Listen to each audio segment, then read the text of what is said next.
Salut Mélie. Salut Lionel. Tu vas bien? Bien et toi? Très bien, merci. Alors, tu vas nous présenter aujourd'hui la nouvelle Brica de chez Bialetti. Bialetti. Et pour ça, tu vas nous faire un petit comparatif. Entre la Moka Express, Voilà, qui est la cafetière classique. que tout le monde connaît, Oui. et la Brica, la nouvelle Brica. La nouvelle, tout à fait. Alors, peut-être que tu peux déjà mettre tout en place le temps de l'explication ça chauffe. pour gagner un petit peu de temps, puisque ça prend Ça quelques minutes nécessite un forcément petit peu. pour extraire le café. Alors, Déjà les caractéristiques d'une cafetière italienne, on va dire classique. Tout à fait. Donc vous avez le réservoir où vous mettez l'eau, où tu mets l'eau. Hein, oui, bien sûr, tu peux me tutoyer. Merci. Donc important, jamais dépasser la valve au niveau de la quantité d'eau. D'accord. Donc là, en l'occurrence, c'est ce niveau-là. Oui. Vous avez donc l'entonnoir Oui, où vous mettez le café moulu tout à fait. ou petite révolution, je t'en parlerai tout à l'heure. Voilà. Alors, Et- le café moulu, avec une mouture spécifique à la cafetière Ouais, italienne. de préférence. Voilà. De C'est- préférence, on aura un meilleur sinon- résultat. Mouture trop fine, vous risquez d'avoir du marc dans Ouais. le café, c'est pas agréable, on commence à entendre un petit bruit par Oui. là. Et vous avez donc la partie supérieure de la cafetière italienne. Donc, il va classique. récolter le café une fois qu'il est infusé, en fait. Tout à fait. Le café, après l'infusion, grâce à la chaleur, donc, va sortir par ces deux petits orifices. Oui. Et va se Il va récolter s'écouler dedans, tranquillement. tranquillement. Voilà. Donc, le principe, c'est on a l'eau, on met le café, On met le café. on visse la on partie visse. supérieure. Que ça Bien. soit bien plat, bien serré aussi, pour Oui. éviter les fuites Les petites coulures, ouais. qui tout à sont pas forcément très... Tout à fait. Alors, la révolution avec la Brica, parce que là, c'est le principe de la cafetière italienne. Tout à fait. Qu'est-ce qui change sur la Brica? Qu'est-ce qui change?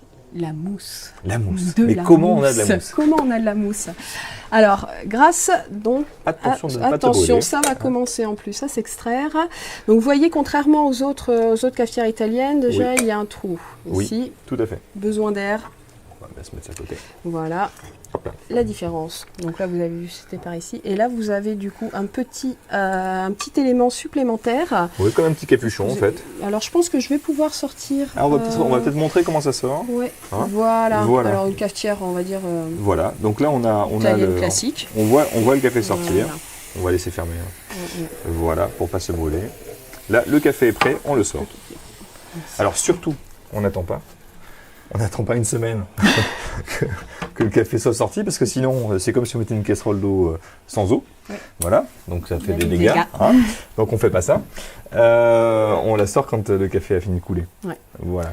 Donc la différence, Donc, tu me disais, pour c'était revenir- le petit espèce de petit capuchon Voilà. qu'on a sur le dessus. Et grâce à ce trou-là, donc ça va créer de la mousse. Voilà, une Voilà, sorte pour d'émulsion que l'on va voir dans quelques instants. Alors on va refermer. Pour fermer, Hein. pour Parce garder que- la chaleur. La Brica existait avant sous un autre modèle, donc elle portait le même nom, mais il n'y avait pas cette ouverture qui obligeait en fait les consommateurs à garder le couvercle ouvert, donc c'était assez contraignant. Tout à fait. C'était contraignant Ah, et d'ailleurs certaines ne ça savaient pas y est. l'utiliser. Alors, Du regarde, coup, elles n'avaient pas de pense que tu mousse. peux venir. Donc Voilà. là on voit bien la différence. c'est La bon, différence ça. est énorme. Voilà. Donc, je pense qu'on va Voilà, pouvoir tu peux la enlever, sortir. Voilà, c'est prêt. Donc là, on a vu une différence. On peut peut-être montrer celle-ci à côté. Ouais. Voilà. Alors, Donc c'est vrai qu'on avait une petite, voici le résultat. toute petite mousse sur le dessus tout à l'heure. Et là, on a Là. une énorme mousse sur le dessus. sur le dessus. Et pas en versant, comparable. on va voir la différence. Ouais. Si tu veux C'est bien vraiment nous pas. servir une tasse. Je veux bien, Hein, Lionel. Voilà. Donc là, on a donc le café. Alors on va servir la mousse à la fin, hein, évidemment, puisque ça reste un petit peu au fond.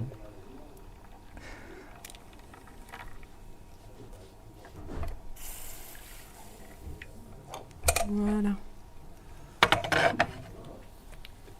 Alors que l'autre, Alors que l'autre, je prends pour une juste petite tasse, une ça sera petite tasse. suffisant, ouais. C'est quand même incomparable. Alors qu'avec l'autre, on n'a pas de mousse. Voilà, rien du tout. Du tout. Voilà. Alors, en gros, la cafetière italienne, c'est un petit peu le goût de l'expresso, hein, parce que c'est un café plutôt intense, plutôt fort. Mais par contre, on a un café sans mousse, Voilà. alors qu'avec la Brica, on a un petit peu de mousse sur sa tasse. Donc, c'est plutôt sympa. Belle petite mousse. Ouais. Ce qu'on peut dire, c'est que plus on enlève la cafetière vite, et plus la mousse va rester. Là, par exemple, on l'a retire un laissé petit peu tard, du coup on a un petit peu moins de mousse. Parce que si on le laisse un petit peu plus longtemps, en fait, ça fait des grosses bulles et du coup, ça casse un petit peu la mousse. Mais c'est sympa quand même.